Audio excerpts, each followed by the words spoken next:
বিশ্বকাপের সুপার 8-এ নিজেদের প্রথম ম্যাচে আফগানিস্তানের বিপক্ষে আজ মাঠে নামছে ভারত। গ্রুপ পর্বের 4 ম্যাচের কোনোটিতেই হারেনি ভারত। অন্যদিকে নিউজিল্যান্ডের মতো শক্তিশালী দলকে বিদায় করে সুপার 8-এ আফগানিস্তান।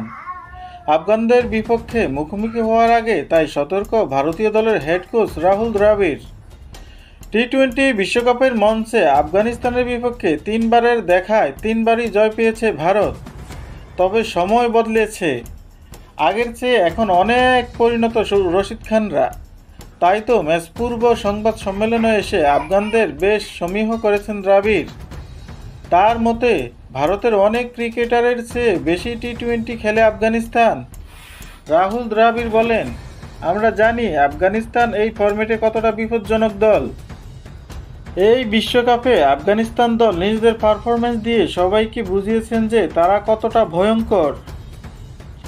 অন্যান্য ফরম্যাটে তাদের অভিজ্ঞতা নাও থাকতে পারে, কিন্তু তাদের অনেক খেলোয়াড় বিভিন্ন টি-20 লিগে খেলে। আসলে আমাদের কিছু ক্রিকেটারের চেয়েও তারা বেশি এই ফরম্যাটে খেলে। এই ফরম্যাটে আফগানিস্তান কোনোভাবে হালকাভাবে নেওয়ার মতো দল নয়। তারা সুপার 8-এর যোগ্য দল।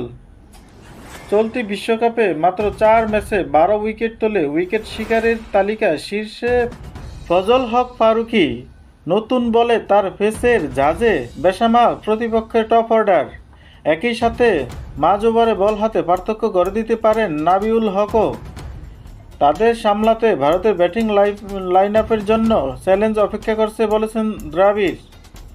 দ্রাবিড় আরও বলেন, তাদের সব দিক দিয়ে ভালো বোলিং আক্রমণ আছে, এমনকি তাদের 2 পেসারও বেশ অভিজ্ঞ। ফারুকী এবং নাবিউল হক দুজনই বল সুইং করাতে পারে। আমি মনে করি তাদের বোলাররা বিশ্বজুড়ে ফরম্যাটে এই সবচেয়ে বেশি খেলা বোলার। আমরা বুঝতে পারছি এটি আমাদের জন্য চ্যালেঞ্জ এবং এই ম্যাচে আমাদের ভালো খেলতে হবে।